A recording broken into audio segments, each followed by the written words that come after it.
Tito, capítulo 2, verso 11.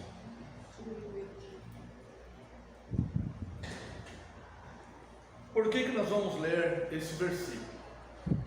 Eu quero que os irmãos entendam, percebam, que esse é um dos versículos mais usados pelos arminianos até hoje. Até hoje. E eles usam esse versículo para dizer então que não é Deus que escolhe, né?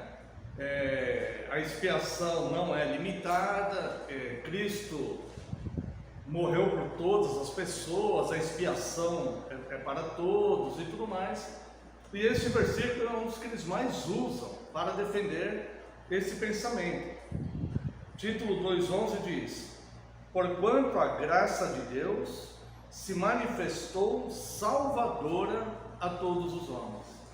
E eles se satisfazem com este versículo, que é um versículo que é, bem dizer, um carro-chefe dessa argumentação, porque ele vai dizer: a graça de Deus se manifestou salvadora a todos os homens. Mas qual que é o problema e por que isso não serve para defender esse pensamento? Uma das coisas que eu sempre falo aqui é o que? Nós não podemos fazer doutrinas e versículos isolados, não é isso? E aqui nós vamos fazer um pequeno exercício para nós entendermos como os versículos isolados, eles dão uma impressão de uma coisa, mas na verdade eles não são de fato uma doutrina, eles não podem formar uma doutrina. Então veja que esse versículo ele começa com porquanto e termina com uma vírgula. Então o que quer dizer isso? Existe algo antes do porquanto e algo depois da vírgula. Então você não pode pegar um versículo isolado como este e defender uma doutrina, certo? Além do mais, toda doutrina ela tem que ser contextual. A Bíblia ela sempre é entendida contextualmente, né? Então vamos ver aqui da própria perspectiva da carta de Paulo a Tito. Veja o verso 1, logo na apresentação da carta. Vamos ver o que diz aqui. Paulo, servo de Deus e apóstolo de Jesus Cristo, agora preste bastante atenção, para promover a fé que é dos eleitos de Deus e o pleno conhecimento da verdade segundo a piedade. Então veja, claro que vai ter a sequência aqui, né? Mas veja que Paulo está direcionando essa carta para um grupo de pessoas.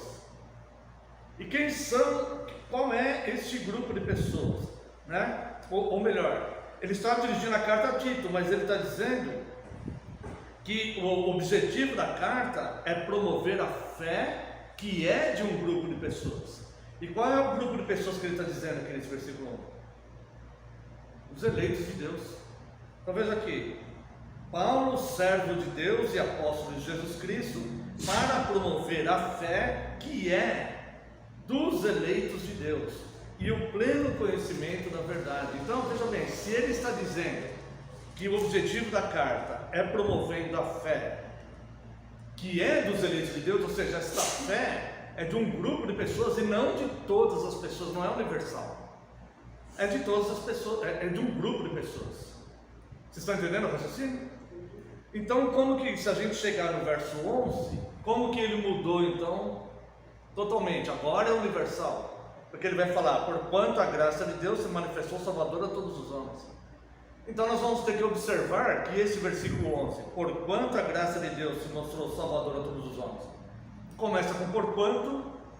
Isso quer dizer que existia um pensamento antes, e ele vai dizer porquanto, ele está dando continuidade ao pensamento.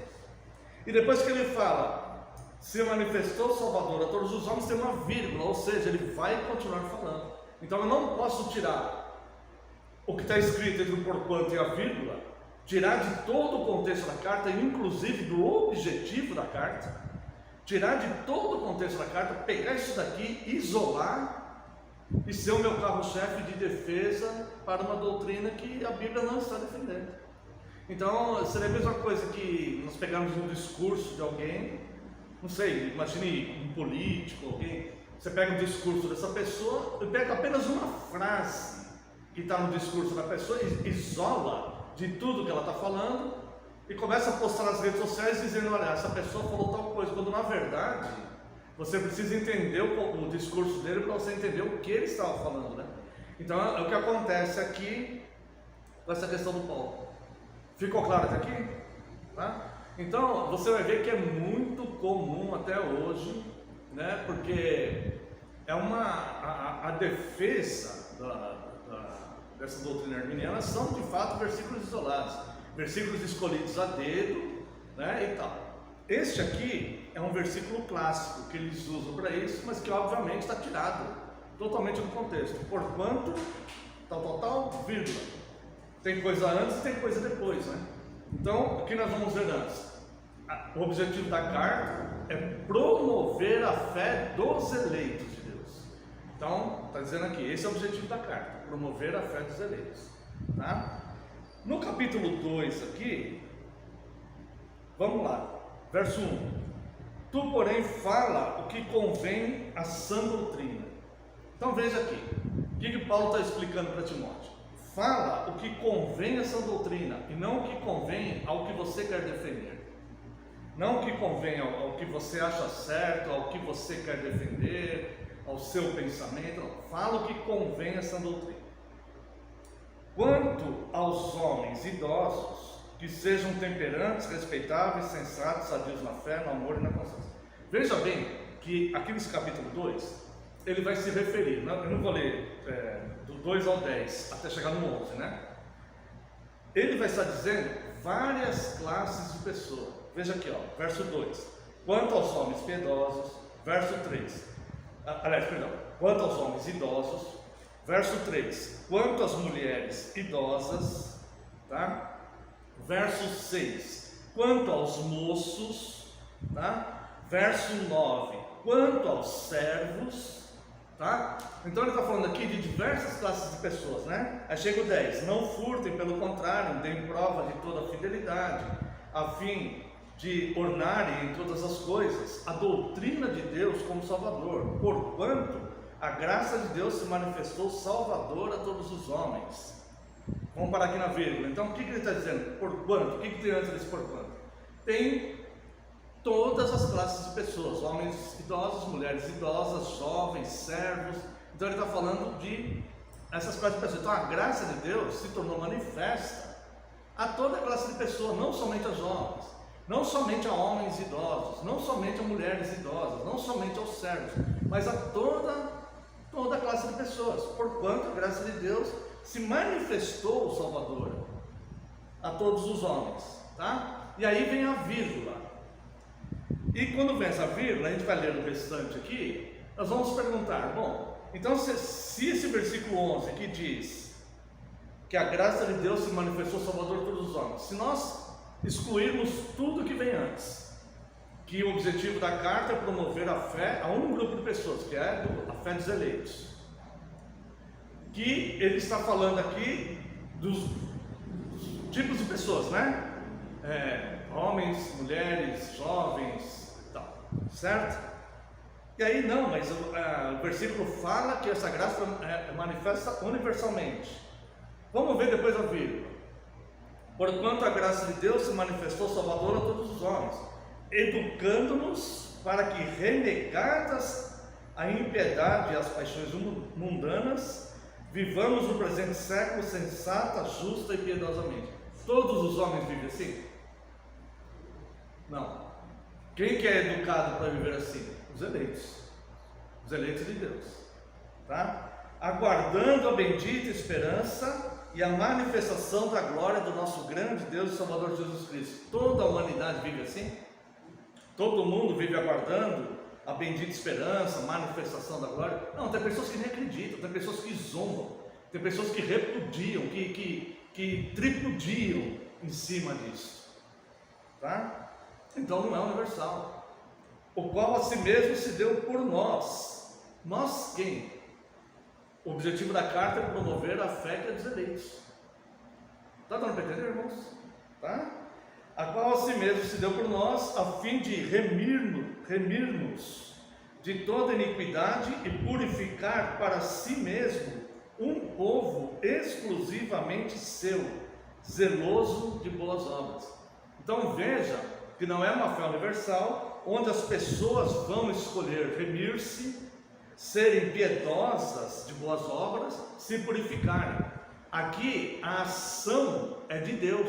O apóstolo Paulo está falando que essa ação não é dos homens, não é uma ação dos homens, é uma ação de Deus. Olha só, o qual a si mesmo se deu por nós, Cristo, a fim de remir-nos, não de nós nos remirmos, mas dele remir-nos, certo? Então é uma ação dele na gente, é uma ação de Cristo nos eleitos de Deus, a fim de remir-nos de toda iniquidade e purificar para si mesmo, ou seja, ele está purificando para ele mesmo, e purificar para si mesmo. Não é que eu estou me purificando para ele, é que ele purificou para ele mesmo, eu e os demais eleitos, tá? A fim de purificar para si mesmo um povo exclusivamente seu. Então, se a graça manifesta salvadora a todos, vai ficar incoerente todo esse processo aqui, onde ele vai estar purificando para ele mesmo um povo exclusivamente seu. Isso aqui só daria certo, essa graça universal, se as pessoas se purificassem para Cristo, e não como o apóstolo Paulo está colocando aqui, Cristo purificando essas pessoas para um povo de exclusividade dele mesmo, para ele mesmo, ele purificando as pessoas para ele mesmo. Está dando para entender, irmãos? Então, se você pegar, não precisa nem ser cristão, nem ser teólogo, basta conhecer um pouco de gramática.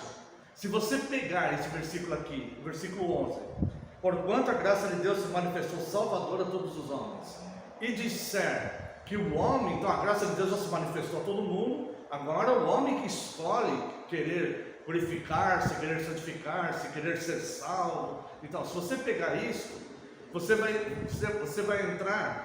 vai cair num erro gramatical, porque depois não vai fazer sentido nenhum a gramática desse texto aqui, onde ele vai dizer, o qual a si mesmo se deu por nós, a fim de remir-nos de toda iniquidade e purificar para si mesmo um povo exclusivamente seu, zeloso de boas obras. Depois ele diz, dize estas coisas, ou seja, o apóstolo Paulo manda ensinar isso. Isso é para ser ensinado. Não é correto as pessoas falarem, não, mas isso não interfere na salvação, certo? Eu não vou me preocupar com isso não, porque isso não interfere na salvação. Nós não seguimos a Cristo para a nossa salvação. Nós seguimos a Cristo por gratidão e obediência, e nós seguimos o que Ele revelou, o que Deus revelou para ser seguido. E aqui ele diz, ensina, dize essas coisas, exorta e repreende também com toda autoridade. E dá uma sentença aqui, ninguém te despreze. Então hoje nós somos vistos muitas vezes como radicais, fanáticos, extremistas, chatos, Mas a gente só quer, a única coisa que a gente quer é seguir o que está escrito aqui, a revelação de Deus. Se Deus revelou, Deus tem seus propósitos, seu motivo pelo qual Ele tem revelado. Eu não tenho direito nem autoridade de desprezar a revelação de Deus e me preocupar somente com a minha salvação. Não, eu tenho que me preocupar com o que Deus revelou para eu ensinar corretamente. E aqui ele manda ensinar e dá uma sentença, ninguém te despreza. Então, quando a pessoa está ensinando, no caso, quando o Tito, o pastor Tito aqui estiver ensinando essa doutrina, ninguém poderia desprezá-lo. É isso que ele está dizendo aqui. Ninguém despreza o que você está ensinando, porque você vai estar ensinando com autoridade a palavra de Deus. Deu para entender, irmãos? Deu para entender? Então nós vamos agora ao primeiro capítulo de Efésios. Então você vê que eles tiram com bastante facilidade versículos isolados. Só que não existe uma preocupação em fazer essa exegese como eu fiz aqui. Dele pegar, eles pegam esse versículo isolado simplesmente e falam, olha, a fé se manifestou salvadora a todos os homens. Então é universal. O homem que decide. É o homem que tem a soberania e a autoridade de decidir. Não, o homem tem que clamar a Deus. A salvação pertence a Deus. Quem tem autoridade sobre a salvação é Deus. Então o homem deve pedir, o homem deve reconhecer o seu estado de miséria espiritual e clamar a Deus, falar: Senhor, me salve. É como uma pessoa que está se afogando. A pessoa que está se afogando, ela não pode ter orgulho e falar: não, eu consigo sair daqui sozinho. Não, mas ela tem que chamar o salva-vidas lá. Ela tem que chamar alguém que esteja em condição de salvá-la. Alguém que esteja num barco, num navio, que jogue uma boia para ela, que tire ela de lá. Um nadador profissional que pule lá e tire ela de lá. Entendeu? O pecador é como alguém que está se salvando, se afogando, sem condição de sair dessa situação. Então, a autoridade da salvação pertence a Deus. E é isso que o sino de Dort ensina. Por isso é chamado os cânones de Dort, porque são doutrinas bíblicas. Olha, nós vimos nas aulas que fizemos até aqui textos que não estão assim tão detalhados lá, né? Alguns nem aparecem lá, mas nós vimos João 6, de 37 a 65, quando Jesus fala: todo que o Pai me dá, se vem a mim, o que vem a mim jamais lançarei fora, né? É necessário uma concessão de Deus para que o homem seja salvo, né? O verso de João 6,65: somente aqueles que pelo Pai for concedido. Então é necessário uma concessão de Deus. Vá vendo como a autoridade da salvação é de Deus, a soberania é de Deus. Esta é a grande graça. É por isso que João fala: vede com que grande amor Deus nos amou. Não é algo que depende de nós. Tudo bem, nós precisamos de alguém para fazer o sacrifício, Cristo fez. Agora eu escolho se eu vou fazer ou não. Eu tenho que clamar a Deus e pedir a Ele que me salve e reconhecer a minha miséria espiritual, né? Depois vimos Romanos capítulo 9, né? Onde o apóstolo Paulo ensina a eleição pessoal, a eleição do indivíduo, e ainda menciona o Antigo Testamento, quando Deus fala, né? Na época de Moisés: terei misericórdia de quem me aprover, né? Não depende de quem corre nem de quem quer, mas depende de Deus usar a misericórdia. Porquanto Deus disse: terei misericórdia de quem me aprover ter misericórdia, me compadecerei de quem me aprover ter compaixão. Então pertence a Deus, como o profeta Jonas, ele diz, né, na sua oração no ventre do peixe, em Jonas 2,9, ele diz: a salvação pertence ao Senhor, né? Ou seja, Jonas não tinha como salvar-se ali. Então ele fala: a salvação pertence ao Senhor, né? Jonas é um exemplo da conversão. O homem está no fundo do abismo, ele representa até Cristo ali, tá? Então, irmãos, nós vemos que a salvação, de fato, o poder e a autoridade de Deus da salvação, a autoridade é de Deus. A soberania e a autoridade de Deus. Compete ao homem reconhecer o seu estado de pecador, de miséria espiritual, e falar: Senhor, me salve. Clamar a Deus, pedir: Senhor, né, que eu não me perca, que eu fique nos teus caminhos. Senhor, me dê essa graça, eu quero aceitar essa graça e pedir, né? Alguém vai dizer: não, mas se é eleito, então já nasceu eleito, não vai perder a salvação, não precisa pedir. Não é isso que a Bíblia ensina. Veja aqui Efésios capítulo 1, versos 4 e 5. Esse aqui nós lemos em outra aula, mas em outro contexto. Assim como nos escolheu nele, antes da fundação do mundo, para sermos santos e irrepreensíveis perante ele em amor, e nos predestinou para ele, para a adoção de filhos, por meio de Jesus Cristo, segundo o beneplácito da sua vontade, para louvor da glória de sua graça, que ele nos concedeu gratuitamente no amado, no qual temos a redenção, pelo sangue e remissão dos pecados, segundo a riqueza da sua graça, que Deus derramou abundantemente sobre nós, em toda sabedoria e prudência, desvendando-nos o mistério da sua vontade, segundo o seu beneplácito, que propusera em Cristo, de fazer convergir nele, na dispensação da plenitude do tempo, todas as coisas, tanto dos céus como da terra. Então, nós vemos aqui que é totalmente uma ação de Deus, totalmente, tá? Assim como nos escolheu nele. Se é universal, então todo mundo vai ser salvo, e todo mundo foi escolhido nele.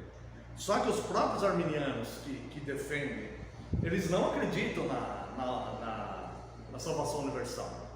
Eles acreditam que haverá um inferno e que pessoas se perderão. Então, se Deus nos escolheu nele, então se Deus tivesse escolhido todas as pessoas, Deus não seria suficiente para manter essas pessoas. Escolheu, mas falhou, porque escolheu quem tem uma autoridade maior para recusar, né? Então, né? O que você falou? Que ele não ia aceitar.